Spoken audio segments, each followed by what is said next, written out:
I'd like to call the meeting to order and begin with a roll call, please. Yes, sir. Ms. Beebe? Present. Ms. Beebe is present. Ms. Bofi?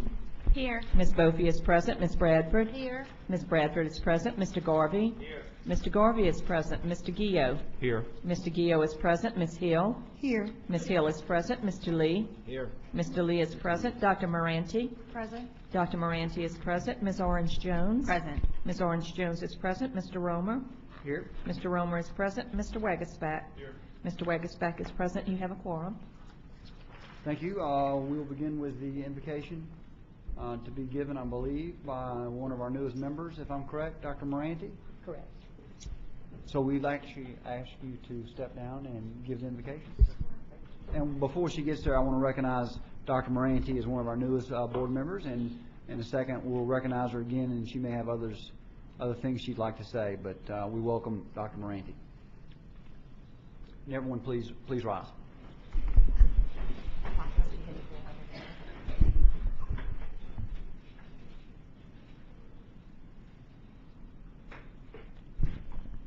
Thank you, Mr. Chairman, for this opportunity. Heavenly Father, we pray that you will give us your gift of knowledge, that we might always make the best decisions for the good of all the children in Louisiana. We pray that you give us the wisdom to know and define our tasks, the strength to build and refine our educational goals, and the courage to persevere as necessary. We ask for your direction that we might make unselfish decisions for those that we serve. We pray that all who are assembled here will have a safe journey home. And we thank you for all your past and future blessings. Amen. Amen. Our other newest member, Stephen Wagasback, will lead us in the Pledge of Allegiance. Pledge allegiance to the flag of the United States of America and to the republic for which it stands, one nation, under God, indivisible, with liberty and justice for all. Next item. So the next item is item 2, approval of the agenda. Is there a motion to approve the agenda? So moved. Motion by Mr. Lee. Is there a second? Second. By Mr. Gio. Is there any opposition? Hearing none, so moved. Next item. Next item is approval of the minutes of January 16, 2013. Is there a motion to approve the minutes? I motion that we approve the agenda. A motion. Minutes, sorry. By Ms. Bofi, second by Mrs. Bradford on approval of the minutes. Any comments? Any objections? So moved. The next item is the report by the State Superintendent of Education, Superintendent White. And actually, I'd warned the superintendent I would do this, so I'm going to do it before. I do want to recognize, I know they both gave an invocation and a pledge, but we do have two new BESE members who we're proud to have and want to welcome. And I want to recognize Dr. Judy Moranti first and ask her if she would care to say anything on your second day as a BESE board member. And you're still standing, by the way. After my first day of baptism by fire, I am still happy to return and to serve you, and I appreciate the opportunity to do that. Thank you. Thank you. We look forward to working with you. And Stephen Wagasback on the end. By the way, Stephen, you should be warned that that is where I sat, and a lot of the arrows go that direction. I'm not certain why, but you should know that seat is a dangerous seat on the end. But we welcome you. Thank goodness I have a lot of scar tissue built up already. Thank you. I would just say thank you. It is an honor to be on this board. This is one of the most, I think education is the most important issue facing the state, and so to be able to work with you all and stakeholders to try to find ways to continuously, outperform ourselves is a challenge, and I'm excited about it. And I just want to add one last thing. It's also an honor to replace Penny Dastu on this board. I have a lot of respect for Penny and the hours and time and years she served on this board. And I just want to, at the same time, say thank you for her service. It's an honor to follow her up. So. You're no Penny Dastu. No, I'm not. We welcome both of you. Look forward to working with you. With all that being said, Superintendent. Thank you.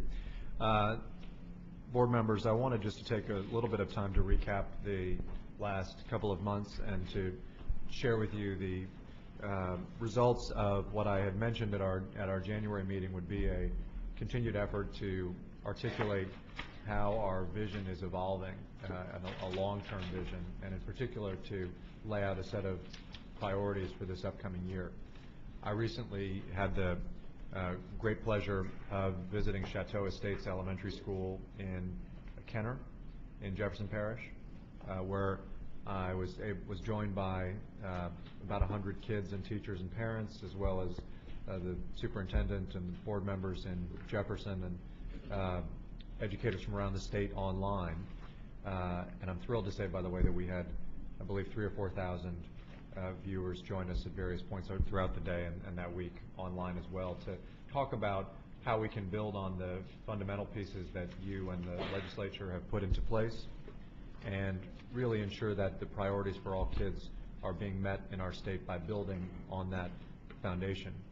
In particular, I shared 5 streams of work that will lay out not a new path ahead, but that are critical in our mission, which really is now not just about progress in every school, but about putting our children on a level playing field with kids across our country. And I think that this has, as a mission, gone somewhat underreported in the media and somewhat undiscussed in the public, but we have a critical, not short-term, but long-term mission to ensure that the bar that we are raising for our kids is one that our schools and educators and parents understand and are capable of rising to, and that we're supporting them in doing that. And so I laid out 5 priorities that I want to discuss with you this morning in achieving that, and I appreciate those who were part of that day. First is the idea of early childhood that meets that standard, and this is not a new discussion for the board, but I reported to the audience that day that we are receiving overwhelming interest from our districts. And I think, board members, that the pilot concept is important, but understandably the pilot concept is generating more interest than simply a pilot level interest. And we're, I think, going to be faced with the good news of having more districts and regions in our state interested in unifying their early childhood system now and getting that work started than waiting a couple of years for the results of whatever policy is developed. I encouraged every district in the state to submit an application to begin unifying their early childhood systems, and I'm thrilled at the way that that is unfolding. Over the course of the next year, the proof will be in the pudding as to the degree to which that works, the degree to which it works to count every child in every district, the degree to which it works to make sure that every child is being served in a program, to train teachers on standards, to have a standard means of assessing the child's developmental and academic progress, to have standard screening tools like Mr. Wagesbeck mentioned that are applied with 3- and 4-year-olds. And so I'm excited about it. I'd be interested in a couple of weeks to see how many applications come back for the pilots. Second, we talked about a new mode of teacher support and a new mode of curriculum in our state, where as we make this extraordinary transition from standards that are Louisiana specific to standards that are put our kids on a level playing field, that rather, we have a choice, and our choice is, rather than trying to hold that decision-making power central and try to tell teachers what to do from Baton Rouge, instead we should equip our teachers with the tools they need in order to make decisions for themselves. This transition is so complex.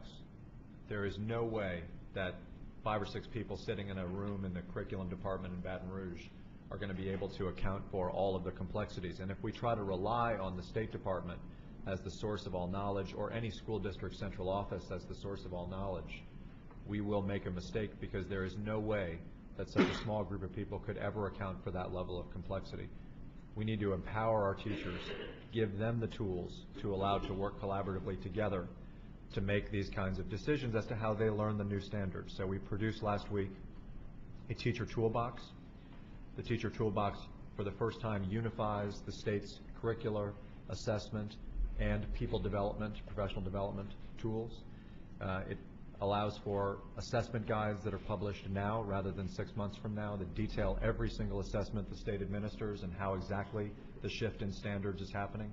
Sample assessment items so that teachers have practice items they can use to ask questions. Sample scope and sequence, sample units, sample lessons, K through 12 in English and math. as well as videos that populate our Compass library. So it is a comprehensive set of tools that we will continue to develop and populate. But maybe even more exciting, we announced the Louisiana Teacher Leader Program.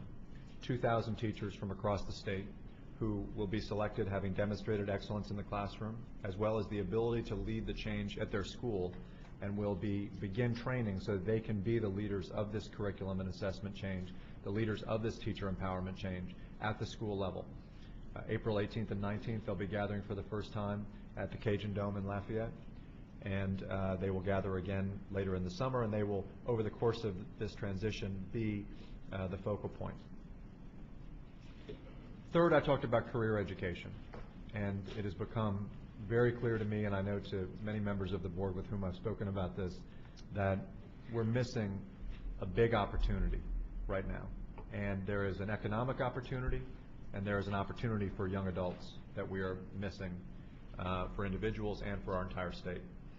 Just to give you a little bit of a sense of this, right now about 1 in 5 of our kids end up graduating from college. A smaller number have an associate's degree. The vast majority of our state does not have a 4-year college degree or a 2-year college degree, which means that in today's economy, where more than half of the jobs require education beyond high school, the majority of our state is not credentialed for the technical workforce that exists in today's society. And yet, our state, probably as much as any, is experiencing economic growth in technical industries. And I'll just give you one statistic that I find just amazing. In 1960, 50-some years ago, in the oil and gas business, 80% of jobs could be done with simply a high school diploma or below. Today, 60% of jobs actually require an associate's degree or above in oil and gas. So if the refinement and chemical industry is a driver of change in our state, clearly our education system has to respond to that need, among other industries. At the same time, we have a career diploma. There are only, out of 175,000 kids, only 2,400 who are on the career diploma. Only 171 of them graduated last year. So I think we have a serious divide between our career plan and the ambitions of our economy. We can change that through a career diploma that actually leads to careers, through a career diploma that actually integrates with our workforce development apparatus, which is in our technical colleges, which is in our industry, and which is in those centers of excellence that exist in our high schools.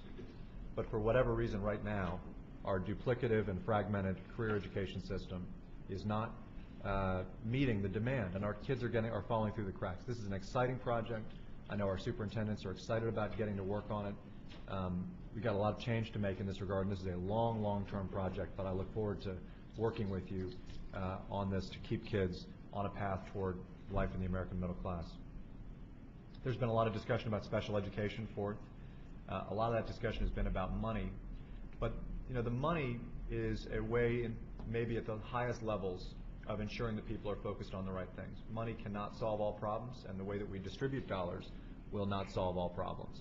We have to ensure that in every area, we are not creating some new big plan, but focusing our reforms on children with disabilities. That means that in every area where we have set in place policies and initiatives that intend to change outcomes positively for kids, we have to make sure we're stopping and asking the question, how exactly is this supporting parents, kids, and educators in the special needs community? Look at Compass. We've got to make sure we're providing more guidance and more intensive training for teachers, especially students with significant disabilities. You take our choice programs. We've got to make sure not only that we have the right policies to ensure that special needs of kids are protected, but perhaps to use our choice initiatives even better to develop schools and help schools serve students with disabilities particularly well. Our accountability systems, a lot of our policies regarding curriculum and training support, all of these things we have to focus, make sure that we're not losing focus on special education and those needs to drive better outcomes, but also simply to make sure that as we make this transition toward ambitious standards, we're not losing our kids falling through between the cracks. Finally, I talked a little bit about F-rated schools. The board has had a lot of success. The state has had a lot of success. The educators have had a lot of success. The districts have had a lot of success driving down the number of F schools. One of the things that I remember Mr. Romer spoke about when we announced the letter grades last year is that while the number of A and B schools went up, what was perhaps even at least just as, if not more encouraging, is the number of D and F schools went down. And that's great news. We still do have 63,000 kids attending F-rated schools. Part of that is the Recovery School District trying to get those F-rated schools turned around. In New Orleans, when the RSD took over schools, more than 3/4 of them were rated F. Now only 1/4 of them are rated F, but that's still too many. Where the RSD is going to be involved in parishes like East Baton Rouge, and if you just look at the numbers, other parishes, perhaps Caddo Parish, we've got to make sure those plans are strong. But we also need to be working with districts to turn around low-performing schools and to create options and alternatives to low-performing schools. You know, this board approved 12 charter schools last year. I hope they're good schools. I think they will be good schools. But still, it's 12 schools out of 1,400 in our state. We're not creating alternatives fast enough. We're not turning schools around fast enough, in spite of what have been very, very good and valiant efforts so far. I think part of that is because we've got to work with our school systems. The vast majority of kids remain, 700,000 served in our public school system. 63,000 kids are attending F-rated schools. We can build on the capacity, the great leadership capacity that's in our school systems, if we give our educators a license to step up and accept that challenge.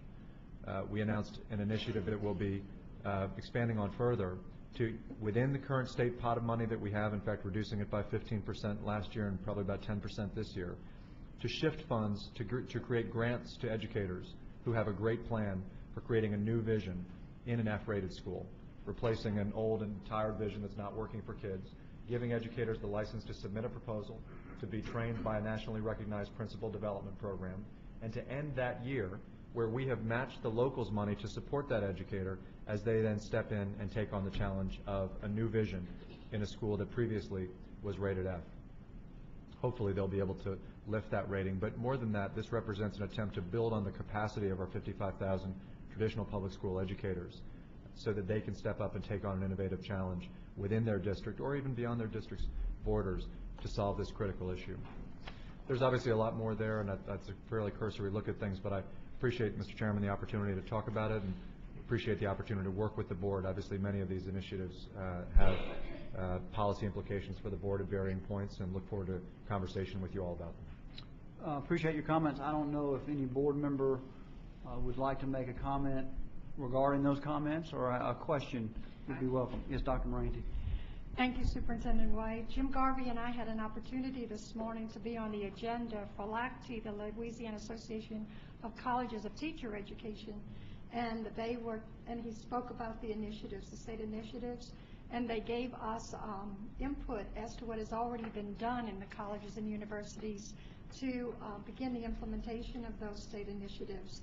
And we asked them if they would think about coming to be on BESE agenda to give maybe about a 5-minute presentation on things that they're already doing to foster this and to implement those initiatives. Thank you so much.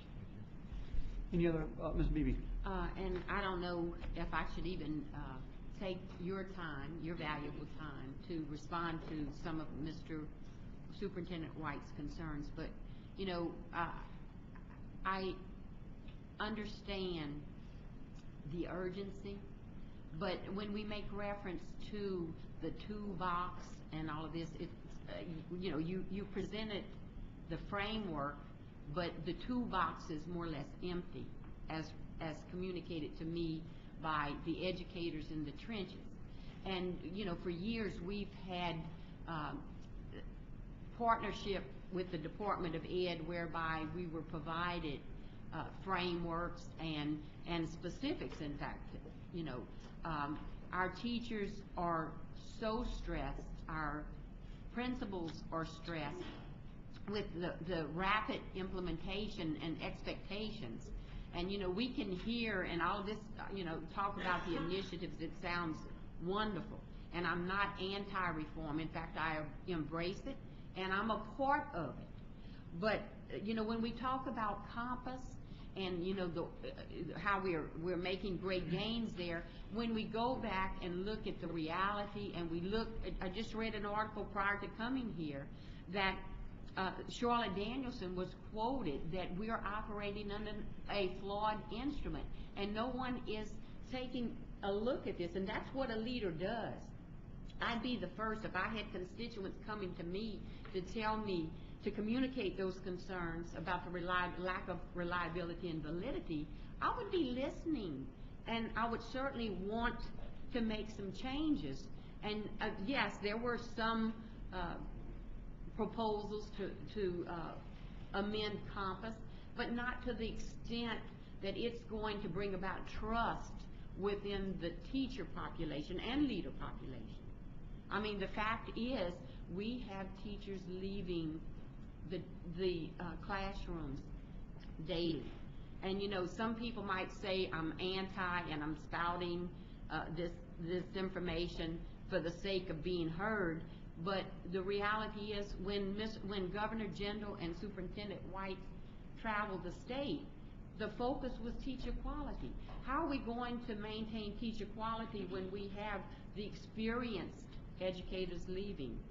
And that's a great concern I have, because I strongly advocate for teacher quality, and I remember the legacy of Superintendent Pecord. That was his legacy. That's what he left. And today, are we going to maintain our expectations for teacher quality with Compass? I mean, it's a flawed instrument, and we need to recognize the fact. Now, yesterday it was brought up that districts are not mandated to use Danielson's rubric. Well, in fact, prior to Compass being introduced, we in St. Martin Parish implemented a teacher evaluation. It had the numerical ranking. We were very satisfied with it. But the reality is, when I suggested that we implement it, it is not research-based. So we didn't have the time. I mean, with the rapid implementation of an evaluation program, we embraced what the state gave us. In fact, St. Martin Parish was a pilot district. And again, Danielson's rubric was not piloted. Dr. Strong's rubric was Ms. Beebe, piloted. Well, now you asked for my comments. I'm giving. I'll shut up. No, I'm not going to ask you to. I'm not going to ask you to do that. We'll say this. I was going to see if I think there's a theme that you have reservations on Compass, and you wanted to bring those reservations up. And I have brought them up, Mr. Romer, but it's very frustrating to me when I see a Board of Education failing to listen to those of us in the trenches, the teachers, the educators. Just like yesterday, we had the experts, the educators, who brought forth their special education concerns. Did we listen to them? Yes, we listened. Did we hear and internalize the concerns? I mean, I was very impassioned by the concerns. The teacher or the parent who shared his concerns, he was very emotional. And I know as a board we can't operate on individuals' emotions, but we have to hear that they're not just throwing information at us without having the research to back it up. I appreciate that, and I appreciate your comments. And I didn't want you to think I was trying to cut you off. I was trying to direct a question to the superintendent or see if he wanted to address any of your concerns as you brought them up. That's all. So, and then I'm not finished. Going back with the teacher cadre, we've been doing this in parishes throughout the state for years. It's not a new idea. And we have teacher leaders in our schools. But now we're going to take our teachers out of the schools, and then, that's leaving a void in the classroom, because we're going to have to get substitutes to take their place. And we do have leadership. And as far as the network teams, I'm going to say it, and I hope I don't offend if any of those individuals are here. We're doing what these network leaders, they're here they are presented to us. They shadow us. They go in and out of classrooms. They're doing what I have been a part of in my district for years. And so I'm just curious about the dollars when we look at the organizational structure, just how much of that money is being paid to those individuals instead of giving the money to the district so we can do things better. And I'm just saying, as far as the reform, I'm not against transforming our public school system, But I think as a board, we have a responsibility to listen to those individuals who are the experts. They are the educators. Many have experiences that exceed 40 years. And I think we're neglecting to do that, and we're failing in our responsibilities to our, not only our educators, but to our parents, because many parents were here standing beside educators. As one parent said yesterday, normally, this is against what typically happens. It's generally there's some resistance, but now they're on the same page in agreement that what happened yesterday should not have happened. It's irresponsibility on the part of this board, as I see it. Anything else? Ms. Hill? Well, my concern, Superintendent White, when you made reference to the RSD, I have major concerns when it pertains to the Recovery School District. What has transpired in New Orleans, which I wasn't a part of the board then, but what is transpiring now is unacceptable. And I know this is a process that has not just taken place overnight. This is something that's been going on for many years. And you made reference to RSD coming into the EBR parish as well. And one of the things that I have found as the representative of half of EBR is when I speak to my constituents, they're concerned about RSD. A lot of the parents are opting to not even send their kids to the RSD schools. So you have these buildings like Crestworth and Prescott and some of these Capitol High where only half of the buildings are operating because parents has a negative vibe when it comes to the Recovery School District. And it's nothing that they're doing any better than what the traditional public schools are doing. The kids are still failing. Some of them are even in worse conditions before the schools were even taken over by the state. So my concern, and as a superintendent, I would like for you to go back into the community, talk to some of these parents, because what we have going on now, speaking for my district, parents are not sending their kids there. They are opting to not send their students there. I have Crestworth Middle School, which only have 142 students, which can hold up to 600 students. But parents are willing to allow their kids to get up at 4:30, 5 o'clock in the morning to catch a bus to go way to Park Forest, which is in Sherwood Forest, before they send their child to Crestworth Middle, which is a block or 2 blocks away from their home. And that's unacceptable. And I don't even have any kids, but if I did, I would not want my child up early in the morning trying to catch a bus to go to school. I appreciate your comments. I would say that I don't believe anybody on this board nor the superintendent is satisfied with what we have currently in place across the board in the RSD, and that includes East Baton Rouge. There's been tremendous gains made in Orleans that cannot be overlooked. Tremendous gains, the fastest growing district in the state by far. That does not necessarily mean that's been the same experience in East Baton Rouge, and I think we're reviewing what we've been doing in East Baton Rouge, and we're modifying that approach, quite frankly. So your comments are well received and on the mark, and I appreciate you saying them. Thank you. And I'm not done. I would like to finish my statement. But and so one of the things that I was hoping that the Recovery School District, I know EBR has come up with a plan. I know they've been in conversing with the RSD in reference to trying to merge together to implement a plan that will work for the better of all our children. And so I just hope that the RSD will take in consideration and work with EBR, because what I'm not going to have in the district that I represent is kids getting up early in the morning, going to school, a child being raped, or some vicious crime that may take place. That's something that I don't want, and that's something that the community has overwhelmingly have come to me and parents have expressed. EBR right now is overcrowded because parents are not sending their kids to the RSD, so these kids are opting to be in East Baton Rouge Parish, but the issue is that they're overcrowded, and it's like, where are we going to send the kids? So I hope that there's a plan that you guys can come together and work together. I don't know if you'd like to respond. Well, let me just respond to a couple of comments, Mr. Chairman, is that okay? Sure, absolutely. Thank you. First of all, we're working with Superintendent Taylor on something called the Achievement Zone. we agree with you. We recommended, 6 months ago or 9 months ago that the schools be closed and replaced, and we did that. This board agreed to that with us, and so we've set new leadership there, but we were creating an achievement zone of schools that will be run by top organizations, and we're working with Superintendent Taylor on that, and I think he's doing a great job and agree with you all the way. We got to change it. It's getting better, but we got to change it, and we got to do it further, faster. We started from a very low place. We got to do it in all the F schools. There are 21 F schools in that part of East Baton Rouge Parish, and we've got to change it. Let me just respond to a couple of things Ms. Beebe said about the fast transition and so on. There's been a 4-year process, 2010, 2011, 2012, 2013. Been running about 3 years heading into our fourth. Compass was Act 54 was passed in 2010. The Danielson model was chosen because the feedback as part of that process, as you know, Ms. Beebe, there was a pilot. Ms. Danielson has suggested that we use all 22 lines within her rubric.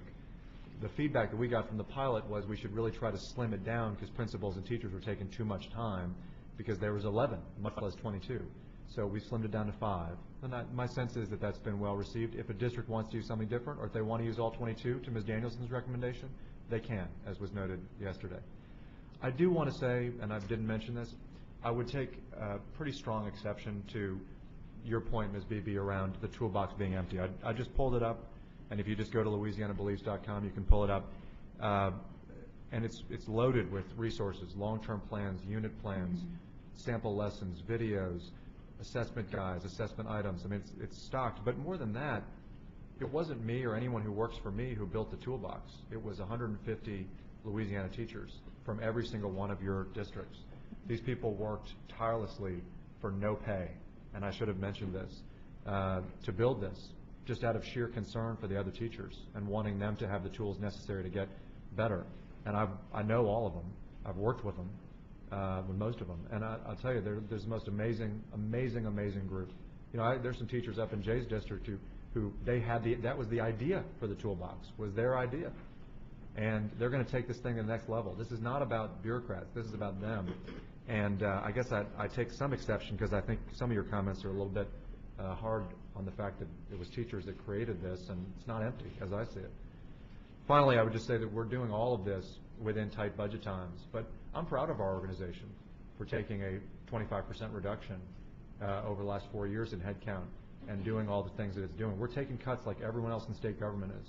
This year we're going to take a very, very big cut, but we're committed to getting this done. I'm sure we could do things better. We got to have more things in the toolbox, no doubt about it. And I take your comments are right. It's a difficult transition, but I guess I just, so long as we give teachers the ability to actually drive this stuff, which we've done, which we're trying to do, I think we're going to be in a much better place for it. May I respond, Mr. Roman? Briefly, if you don't mind. Thank you. Okay. Superintendent White, I have no doubt that our teachers will do what they have been charged to do. They've done it for years. My concern is with the rapid implementations, the expectations. Teachers are doing their due diligence to prepare the students for the exams. I am telling you what they say to me. Now, granted, you have contradicted what I said, and you have indicated that the toolbox is now full. At the time I had the conversation, it was not. In fact, we are building within our district, and we're going to be a part of the District Cooperative of Louisiana. I've already met with other districts, and we're preparing. But again, I want you to know, and this board to know, that you have placed great challenges upon our teachers to the extent that they are leaving. Now, you also addressed the evaluation program, and you have consistently said that districts have the autonomy to move away from it. I am telling you that we embraced what was presented to us in the way of the Danielson rubric. I will be the first to acknowledge that it would have been humanly impossible to proceed with Dr. Strong's rubric. I will attest to that. But with Danielson's rubric, it was presented to us. I would love to have done like DeSoto Parish with TAC, but we don't have the funding. I'm sure other districts, and if you want to do something to prepare and help school systems succeed in Louisiana. Fund us as in DeSoto Parish, because I think, Mr. Lee, you could speak to it. I think your district jumped 2 letter grades Ms. because Beebe, you were if- in the TAP program. If I may, I appreciate your comments. I think everyone does, that you have a difference in opinion on that issue. I'm allowing conversation here, which I think I've done fairly generously. I think you've made your point. If I may move on, because we do have an agenda, that I'll restate your point, and you tell me if I didn't state it properly. You don't believe, you have worry given the pace of Compass, is what you said, that you believe it's moved too quickly, and you have other fundamental disagreements with the rubric itself. And I think you've expressed that clearly. And I don't think it falls on deaf ears. That is, in fact, why we made some adjustments to Compass in our January meeting, and that is quite frankly why we will make future adjustments. So your point's well made, and for the sake of time, quite frankly, I would ask if you would wrap up your comments and we move on. Well, I will say, if any teacher is dismissed because of the results of VAM, I will be the first to be a witness to my concern that this board heard the complaints and did nothing to address it. It is an invalid instrument, as I see it. It's And now I'm going to stop you. unstable. I'm going to stop you. Well, no, there. because the truth hurts, Mr. Romer. No. The truth hurts. You don't want it to be communicated. No. And I will stop as a professional, but I would like to have a further conversations with you, because, you know, as a board president, I strongly resent the fact that, and of course, I read it in the paper. I can't say that it was 100% certainty that a board president, a State Board of Elementary and Secondary Education, would say that the Department of Ed needs to close its door, it needs to be shut down, and we need a charter school throughout the state. We need full charter schools. I strongly resent that, sir. Well, first of all, I'm not going to get in a give and take with you. I make exception to 2 points. The idea that we have ignored comments on Compass is completely erroneous. Okay, we may have ignored every one of your particular circumstances, but as I stated previously, we've already made adjustments to Compass mid-year. We could have waited to the end of the year. We made some mid-year adjustments that we thought were appropriate, and have indicated that in fact we would consider other adjustments. So the characterization that we've ignored any feedback on Compass is wrong, and it's proven wrong by the facts. Secondly, I've given you adequate time. Let's discuss what I did and didn't say. You're right, I expressed a great deal of frustration with the Department of Education. Now, I would find it hard to believe that I'm the only one that has that frustration. Now, what I said was the department should be closed, reorganized, and reopened with a new mission. And the mission is to serve districts with the idea of best practices. Get out of the world of compliance and get into the world of teaching kids. That's what I said. Now, you can disagree with me. I'll stand by it. It is a very difficult thing to change the culture of this building. Despite good efforts from those in it, the people in this building have been doing what they've been told to do.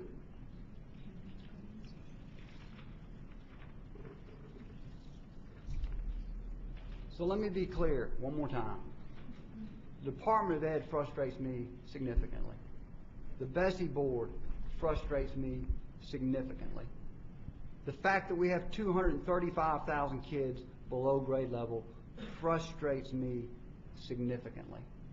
And am I willing to take extreme steps to change that? You better believe it. So I take exception only to your idea that we're ignoring the people. We're not. Ms. Bophy. Superintendent White, you talked about 5 different things, 5 different streams of work. One of them you talked about the F-rated schools and a grant for people who are interested in doing something different in F-rated schools. I'm interested in more about the grant, and then also if there's some strategies, because I know that it's not just the F-rated schools that people are interested in turning around, but also the D schools. And so how do we get people to come together around this very significant complex problem to start sharing solutions and moving for kids?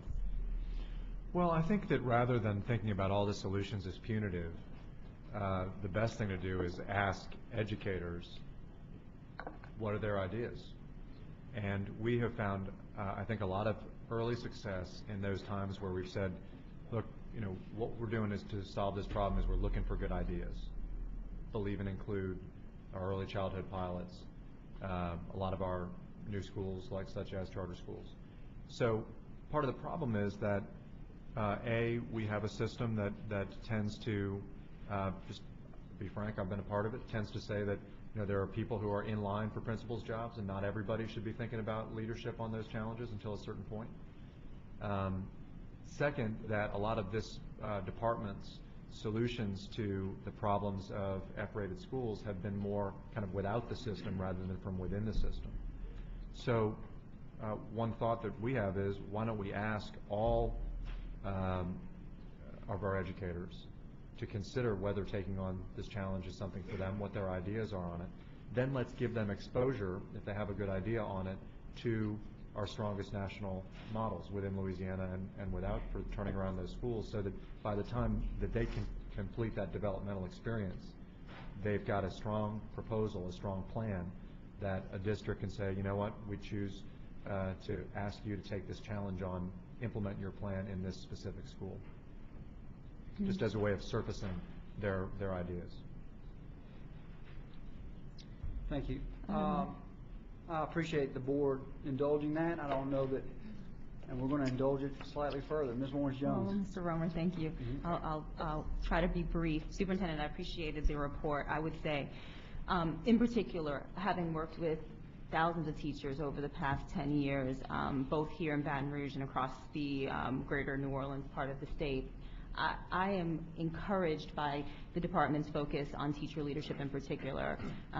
When I think about the initiative to really prioritize 2 educators in every building who are focused on the transition to the Common Core, how to develop their own leadership in their buildings, I think it is a tremendous opportunity to cultivate the leadership of a new future cadre of leaders across the state. And I just want a little bit more information about how that's developing, what kind of feedback you're getting. I'm hearing positive things already in my district, but I would love to hear more. And then finally, a note about New Orleans. Less than a decade ago, in the city of New Orleans, the valedictorian of one of the highest, largest schools in the city of New Orleans had done everything right. She went to school every day. She did her homework when it was given to her. She loved school. She loved her teachers. She worked as hard as she possibly could to have the kind of life that she wanted, and she expected to go to college. When she was a junior, she tried to start getting into schools, as many of us in this room would try to do if that was our objective. And what it actually, what she was faced with was the reality that it was, although she was deemed the valedictorian of the high school, it was near impossible to graduate from high school. She actually failed the graduate exit exam more than 6 times as the valedictorian of a public school in the district that I represent, less than a decade ago, on our watch. So what I want to say about New Orleans is we have a lot further to go. It is hard work. I commend the educators every day who get up every morning and work on behalf of the children, and actually that crosses all kinds of lines. That's about new teachers, that's about veteran teachers, that's about black teachers, white teachers, young, old. Every educator in New Orleans that is working on behalf of kids deserves recognition because of the work that they're doing, and that doesn't mean that it's a perfect system, and it doesn't actually mean that there's not a lot of effort that still needs to be made, but it does mean that I do not believe that would happen today. There is no world in which that would happen today because the culture of schools in New Orleans is changing. The expectations are rising, and it is impossible for the valedictorian of a high school today in the city of New Orleans to not graduate from high school. So we have a lot of work to do in that city, but I want to make sure that we have a very full picture of how much progress the educators on the ground every single day have made in the last decade, so that we actually learn and think about what all else we need to do as a board to continue to support turnarounds of schools across the state. Thank you. Thank you, Ms. Lawrence-Jones. I want to recognize, and let me say quickly, what we just did really wasn't, it's not an agenda item. That's questions and comments regarding the superintendent's comments, which we've not in the past, I think, done to any great extent. And I think we should. And I want to promote you asking questions of the superintendent at that moment based on his remarks. I'll do my best to try to keep it within a framework that we can still do our normal course of business. But the superintendent and I talked about this regarding his comments and how they often go without additional feedback from us. So I want you to use this as a chance for that additional feedback. I would ask that you respect it and respect the time of the rest of the agenda as we do it again in the future. And it helps us as a board, and it helps the superintendent to recognize our frustrations, Ms. Beebe. And I do appreciate your comments, though I don't agree with them all the time. So again, I appreciate your indulgence, and I would like to recognize Ms. Bovey for a moment of personal privilege. Thank you. Today we're going to recognize some educators because they are part of the Apple Distinguished Schools and Apple Distinguished Programs. So we have members from 2 schools here. I believe Mr. Nikes and Mr. Mathern from West Feliciana Middle School. If you'll stand, please. So West Feliciana Middle School, for those of you that do not know, has a blended 1-to-1 program with all 600 students. And what that means is these students have laptops in hand. I believe they're still laptops, right? Okay. Okay. So that really changes the nature of instruction. And so they've been recognized for this work, this initiative, and the success that they're achieving with students. So this is an honor that's bestowed on them by a company that's international and has many schools taking place in this type of program, both nationally and internationally. So thank you so much for being here today. I actually visited your school, and you were out becoming better administrators the day I was there. So I promise the next time I visit your school, because it's a great place to be, that I'll make sure you're there first. So I do apologize. And then we also have Chelsea Duhan. Chelsea is with Iberville Math, Science, and Arts Academy West. This is also a school that's being recognized.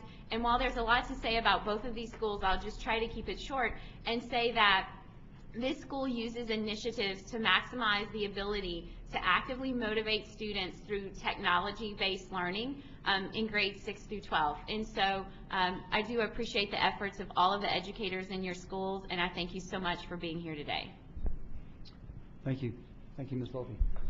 I'll make one last comment, and then we need to move on with the agenda. I will say briefly, I've been board president since January now, and I'm pleased with some of the things that we've started with the help of every BESE board member. And I'll point to the fact that we determined that, in fact, we should travel the state to hear more direct input from both educators and parents and students. And we've started that process, having visited a number of districts, and we'll continue to do so. Our hope is to reach every parish this year. I think we will. We've gotten very, very good feedback. I think the idea that there's anxiousness, I think, is an accurate one. But also, I would say I was encouraged a great deal by the number of professionals who, while expressing that they were under strain and expressing concerns, they also expressed a willingness to roll up their sleeves and be part of the solution, and I was very pleased with that. So I'm glad we started that process. I also will note it's a very small thing, but it's a thing that I want us to do better. We did get the board packets. It's a small thing for most of us, but we got them on, at least 95% of it online sooner than we ever have. We also got the MFP posted sooner. Even if you disagree with MFP, it was posted sooner than it ever has been. We can do better. We also formed a new committee to study the MFP going forward. You know, I'll often talk about the USTA committee. People have heard me give this speech that education is driven mostly by the USTA committee. And that's the committee that says we do things because that's the way we used to do it. Well, BESE's guilty of the USTA committee as well. And we're no longer going to wait until January to start having a very thorough conversation regarding the MFP. So we started a group.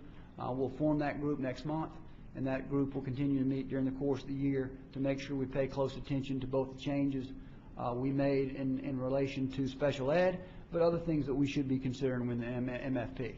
So I don't know that we will always agree on this board. I doubt that we will, but I certainly think we will make tremendous strides in the next year on improving our interaction with the community and stakeholders and giving everyone a chance, hopefully, to the greatest extent we can to participate. So again, we've had a good few month and a half thus far, and I look forward to the remaining portion of my term and working with the rest of the BESE members. First item, or next item rather. The next item is the committee report from the Academic Goals and Instructional Improvement Committee. Ms. Bradford? Yes, on behalf of the Academic Goals and Instructional Improvement Committee, I recommend approval of motions 1 through 5, noting that motions 4 and 5 are notices of intent. Second. There's a motion and there's a second. Is there any discussion? Is there any objection? Hearing none, so moved. Next item. The next item is the committee report from the Administration and Finance Committee. Mr. Gio? On behalf of the Administration and Finance Committee, I recommend approval of motions 1 through 4 and 6 through 18, pulling motion 5 as it is a read item. On motion by Ms. Bophy, seconded by Ms. Bradford. Okay. Let's pull. We're going to pull item 5. Is that what we need Yes. to do? Mm-hmm. And we'll vote on the global motion. But is this card on item 5? This card is on item 5. Okay. So if I can entertain a motion to approve the other items, pulling item 5, and there's a motion and there's a second. Is there any discussion? Is there? You know, I'm going to correct myself quickly. The card actually that has been submitted was on an item that we were just about to approve, so I want to give this person a chance to speak. So if we can modify, let's go ahead and approve. I would like a motion to approve items other than item 5 and item 7. If I can have a motion to that effect. There's a motion and a second. Any discussion on those items? Any objection? Hearing none, so moved. Let's do item 5, pulling item 5. Pardon me. Did we approve item 4? Item what? Did we approve item 4? Yes, we did approve item 4. I'd like to be recorded as voting no on item 4.1, number 7. 4.1, number 7? Is that what you said? Okay. Mark, Mr. Lee is voting no on 4.1. On what page are you on, Mr. Lee? Item 5, we're on item 5.2, and are you saying on number 4 within item 5.2? On page 5, it looks like it says 4.1. Oh, so it's item 6, paragraph 4.1. Mr. Lee would like to be, oh, it's item 7, I'm sorry. Item 7. Yeah, we're going to pull that one. So I stand corrected. We have not approved that one. Yeah, you pulled 5 and 7. You pulled 5 and 7. I thought you said item 4. We did approve item 4. I apologize. Okay. So let's go to item 5. Okay. Yes.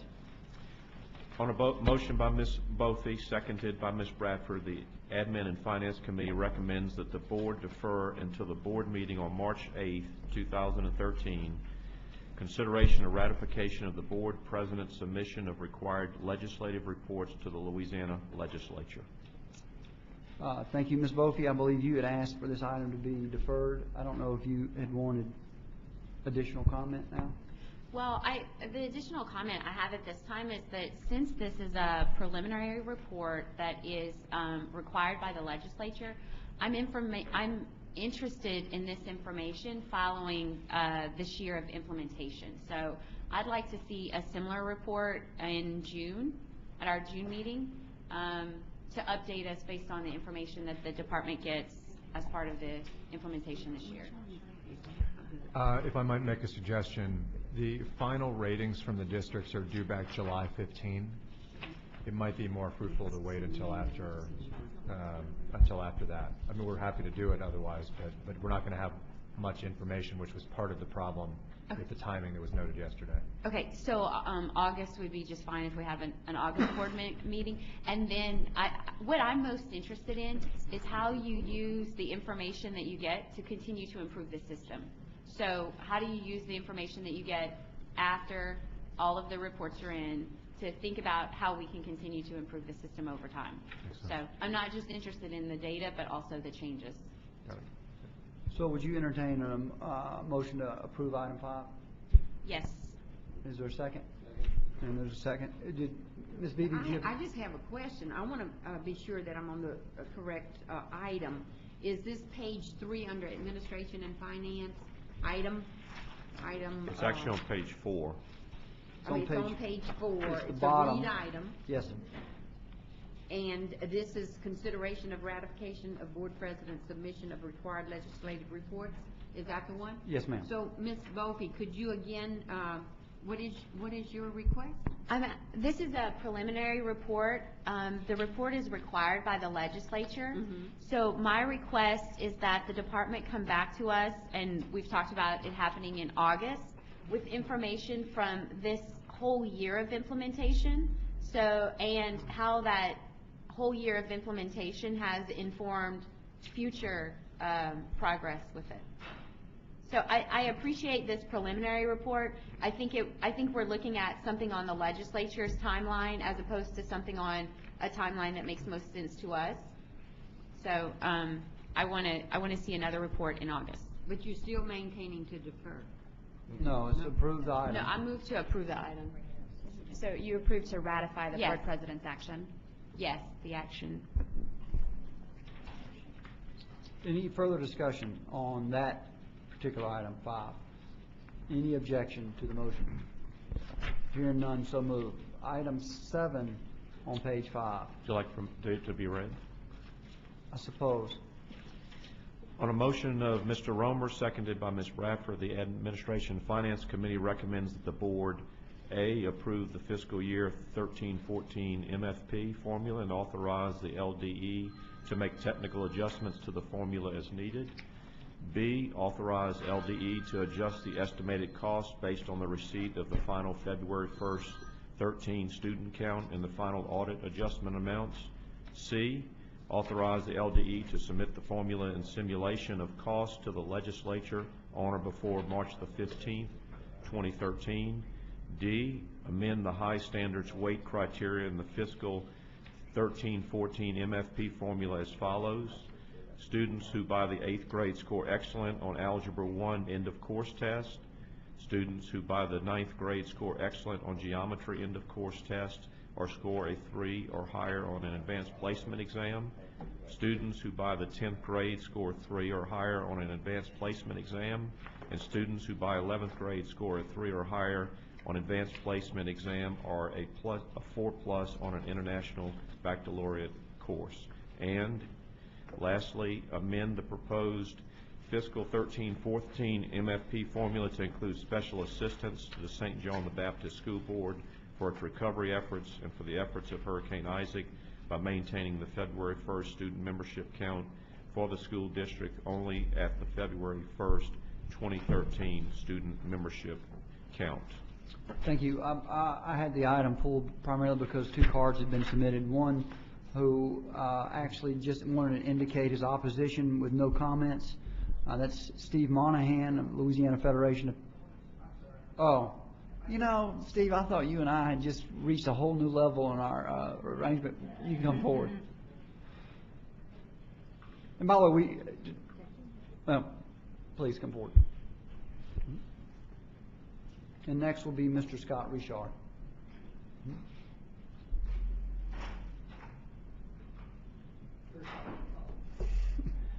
Steve Monahan, President of Louisiana Federation of Teachers. And first I want to apologize for mismarking my card, and I promise to be brief, very brief. I understand the committee acted really as the board of the in toto yesterday with an 8-3 vote. So on the MFP, I don't think there's anything left to say that may otherwise persuade you to reconsider. I think it would be an exercise or an illustration of my naivete if I actually asked that. So rather than doing that, I'd just like to share with you that really I would feel much better about where I am right now as a leader of an organization if I could be working in support of the MFP. And it's been at least 5 years since we've been able to do that. And it's not a joyous situation. We do so passionately oppose the MFP because what we've been basically saying to ourselves as a state is that we have to do much more. It has become the official dogma of the state of Louisiana. In fact, it should really be on all the web pages. We have to do more with less. And that's an impossibility in life. You really can tell yourself that, but ultimately at the end of the day, less happens.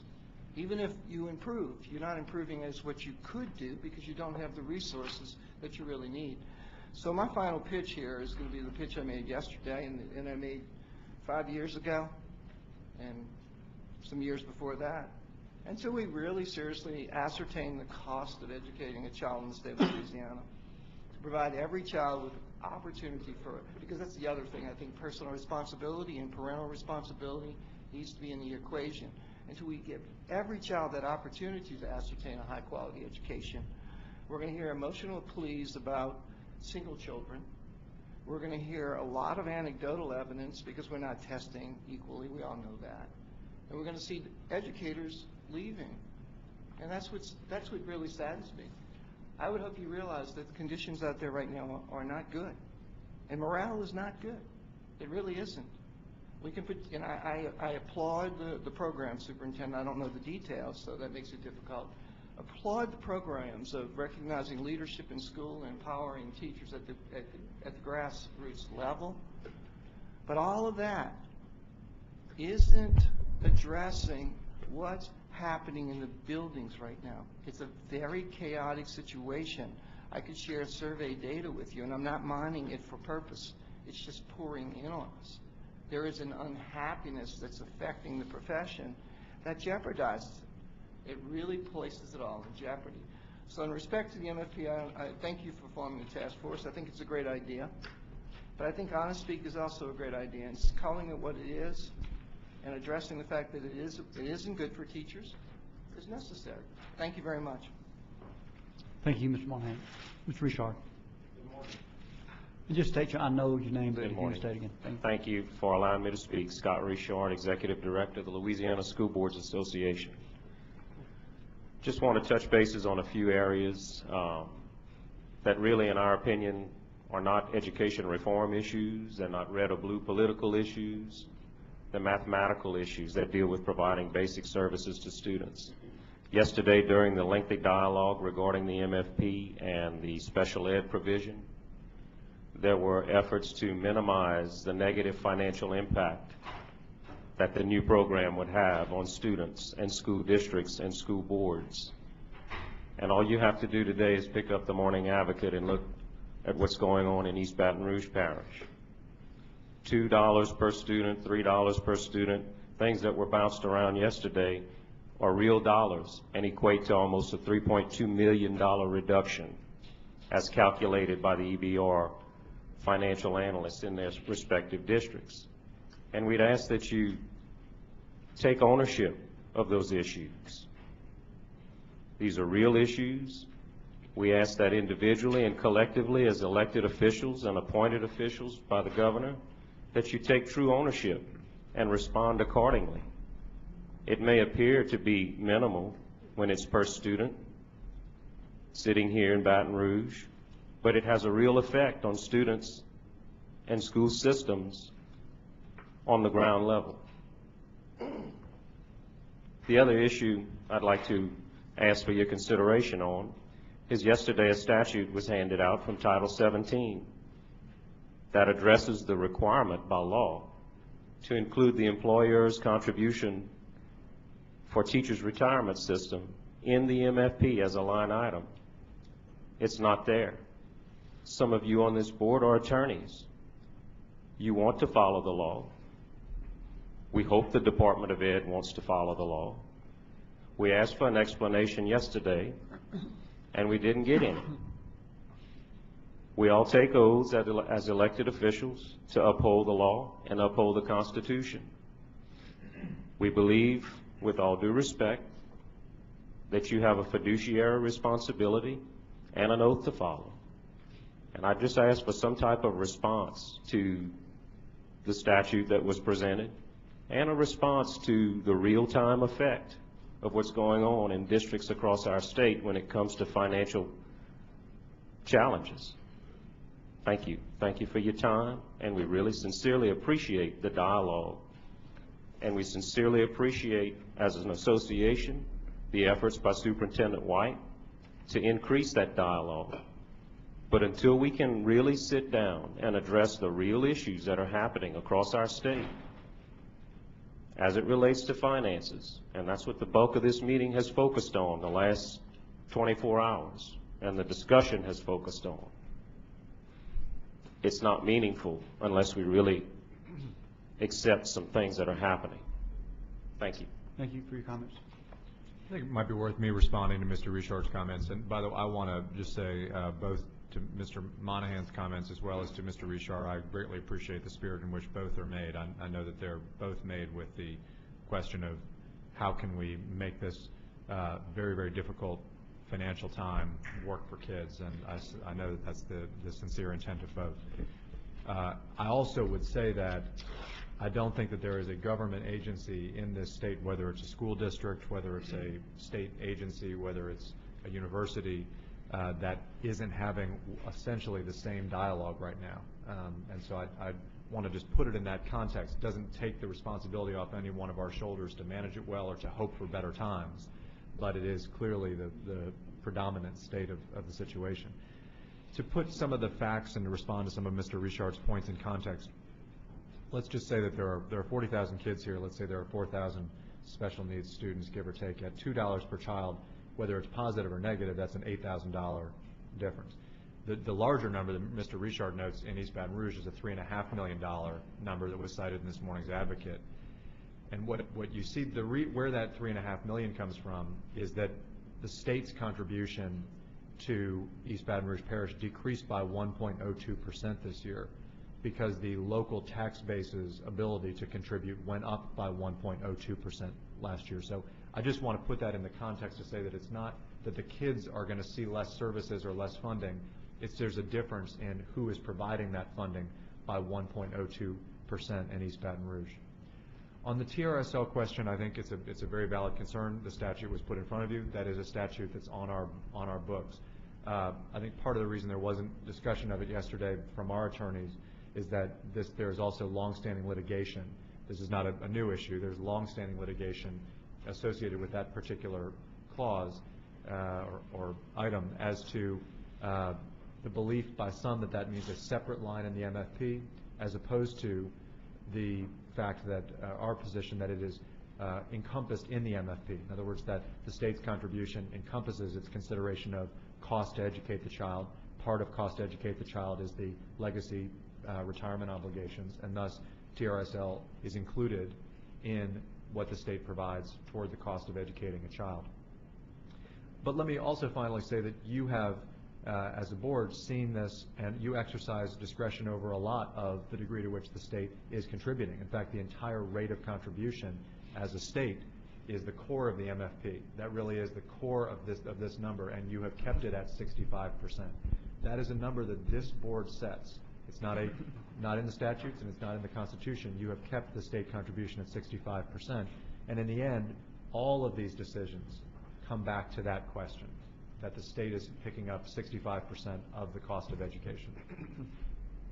Thank you. Any other I have one discussions? clarification to make sure I read it correctly, Yes. Mr. Chairman. St. John the Baptist Parish, their student membership count will be based on the February 1st, 2012 count. Yes. Okay. Does anybody need to correct me on that, Superintendent? If that's the right date, correct? That is correct. Okay. Mr. Chairman? Yes. Could I make one quick comment? Yes, Mr. Wagasback. I believe yesterday, and it might have been Mr. Richard, maybe it wasn't, I apologize, I can't remember who made the testimony, but there was a reference yesterday to the MFP, I think, being 45% of the state general fund. You know, it is a sizable amount, and it's one of the, probably some of the best dollars we spend in an executive budget each year, I would imagine. I just thought it might be helpful a little bit if I could, I want to give my impression on the budget. The last couple of years, you know, and the superintendent just references, there's been tight times and agencies are talking about this in multiple different dialogues, and that's correct. This is my view of the budget is basically you have a state budget that's roughly cut in thirds. You've got a third that are federal dollars. You've got roughly a third that are locked up dollars, that are even locked up by Constitution or by statute over the years. And you've got a third, which is discretionary general fund. And, you know, that's where we get into the discussion of what is funded in discretionary general fund. It's education, it's health care, it's incarceration, it's corrections. Those are kind of the priorities that are funded in discretionary general fund. So when you see when the Revenue Estimating Conference comes out and says, you know, we based a budget upon predictions. Those predictions did not come to fruition. We have to come in and make a reduction. The last couple of years we've had a lot of that because, and we're no different than every other state. Any state that uses a prediction-based model has had a lot of these issues. And so when they come back and say we were wrong, you have to make a reduction, you go back to your budget and say I got to get the dollars to reduce it, and whether it's in your executive budget or your mid-year. And remember, you've got a third federal. Throw that away for this discussion because that doesn't help you for a reduction. You've got a third that's locked up. The statute in the Constitution says you can't use that money. And then you've got a third discretionary general fund, and unfortunately that's where education, health care, and corrections live. And so I think that's where we've had this debate over the years. And so I just give this analysis because for me it's helped me to understand kind of where the challenges we face here. And so you'll see things like one-time money. You'll see things like one-time for recurring. And the reality is a lot of that one-time money it's in that middle third I was talking about. And that is a decision made by a state policymaker years ago to say, you know what, we want dollars locked up in a certain direction. And we are the policymakers at this table today. 2 years from now, there'll be different people. 10 years ago, there were different people. And so I think as a board, as a legislature, we have to always be open to saying, on any given time, are we investing dollars in the right location? And so when you see dollars put towards healthcare, education, corrections, from these locked up dollars, that's where that debate comes from. I just bring that up because I wanted to make 2 key points. You know, we had this discussion yesterday. The MFP is larger today than last year. Now, that's on the student count. It's not the growth money, but it is larger today than previous years. Healthcare, corrections, they're not saying that today. They're not saying, yes, we're higher, but it's not the higher we would like. And so in a lot of ways, we're lucky for that in the education space. Now, we got challenges, and we'd like to be able to do more, but we're lucky in that sense. I just think it's important to keep that in mind. As we move through the legislative session, there will be a lot of debate on how we continue to invest in those unprotected areas. That's why earlier this morning when we talked about 8G, I think we need to put a closer scrutiny on all these levels of funding because we have to be more efficient in every single dollar we spend, not just the MFP. We don't just fund education through the MFP. There are other ways we fund education. I just think we need to have close scrutiny in that. Doesn't mean we have to dictate that from this board. I don't think we're the right people to do it. I think the districts and the educators and the parents are the right people to do it. But I think we have to scrutinize every single revenue stream, and I would encourage this board to be very active in doing that because we have to maximize every dollar. But in the discretionary general fund pool, the fact that each year the MFP has gone up based upon student count but not through growth is a win. Because the way the budget is set up, you're so landlocked anytime you have a reduction, and the way we base our budgets based upon predictions as compared to actual numbers, we're likely to end up in that scenario each and every year while we're in an economic recession. We have all the other things that every other state's dealing with. And so, not sort of relevant, but just we've been talking about budget for about 10 hours the last 2 days. And I wanted to say just share with the board how I kind of view these items. So. It was 10 hours, now it's 11. We appreciate that, Wise. Well said. Any, Mr. Lee? I normally support MFP. I've worked with MFP for more years than some of these board members have been born. And I always have worked with school finance, appreciate what the state does and appreciate all the different groups working together. And I just think we heard yesterday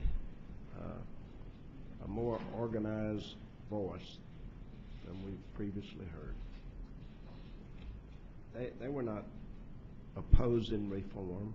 They were not opposing accountability. They merely were asking for a voice.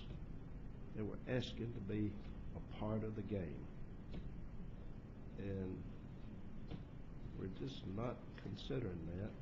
And I don't have any choice but to vote against this motion that's on the floor.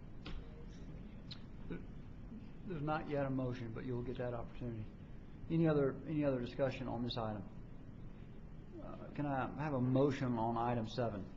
Move to approve item 7. There's a motion to approve, and there's a second by Ms. Bradford, motion by Mr. Garvey. It's an item we pulled. Item number 7. Is that a question? Yes, that was a question. Yeah. So on page 5 in this, in item It's 5.2. dealing with the MFP. Yes, ma'am. Have you called for the vote? Okay. I was heading that just direction. asking for clarification. Yeah. We are calling for a vote. There's a motion, there's a second. And I know Mr. Lee has expressed objection. Are there other objections to approving item 7?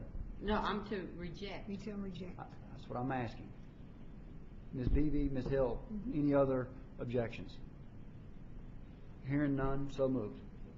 Please mark that Mr. Lee, Ms. Beebe, and Ms. Hill opposed item 7. Mr. Chairman, if there are no other objections, I would ask that we consider items 8 through 18 in global. We've already done those. Oh. So we're on to the next item. The next item is a report from the Committee of the Whole, RSD Matters Only, Administration and Finance Committee. Mr. Garvey? Yes, on behalf of that committee, I'd like to recommend approval of items 1 through 7. There's a motion. Is there a second? Second. A second by Ms. Bradford. Any discussion? Let the record note that I'm recusing myself from voting on 5.3. Mr. Yo will recuse himself from item 5.3. Any other discussion? Any objection to the motion? Hearing none, so moved. Next We're item. just approving the minutes, am I correct? No, we're approving the Committee of the Whole items listed. I didn't attend that meeting, so. Okay, next item. The That next one's item passed. is a report from the Committee of the Whole, RSD Matters Only, School Innovation and Turnaround Committee. Mr. Garvey? Yes, on behalf of that committee, I'd like to recommend approval of items 1 through 5 and items 7 and 8, pulling item 6 as a read. There's a motion. Let's approve item pull number 6, which we'll pull. Is there a motion to approve the other items? I'll second. There's a motion. There's a second. So move. Pull item 6 and read. Mr. Garvey? Yes. Item 6 is... Oh, I'm sorry. Real quick. Was there any objection to the motion to approve the other items? Hearing none, so moved. Mr. Garvey? Okay, item 6 reads as follows. On motion of Ms. Bophy, seconded by Ms. Bradford, the Committee of the Whole School Innovation and Turnaround Committee recommends that the Board approve the following nominees previously approved by the Orleans Parish School Board for appointment to the Master Plan Oversight Committee. Jim Alec, CPA, nominated by the local chapter of the American Institute of Public Accountants. Michael Siegel, nominated by the New Orleans Business Council. And Nolan Marshall, representing the Orleans Parish School Board. I'd like to make a motion that we amend this item to add the appointment of BESE member Kira Orange-Jones to replace Jim Garvey as the BESE representative to this committee. That's too self-serving, and we won't do no.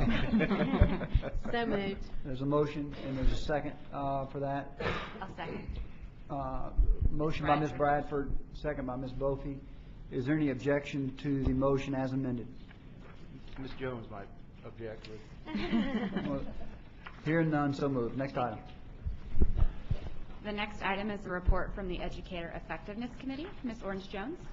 On behalf of the Educator Effectiveness Committee, I recommend approval of motions 1 to 5. Second.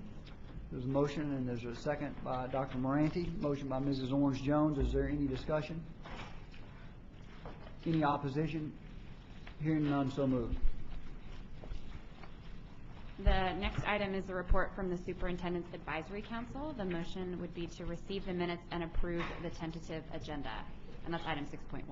So moved. Motion by Mr. Lee, second by Ms. Bophy. Any discussion on the item? Any objection? Hearing none, so moved. The next item, item 7.1, is to receive the resolution from the Caddo Parish School Board regarding its objection to proposed BESE Bulletin 741 requirements for school counselors.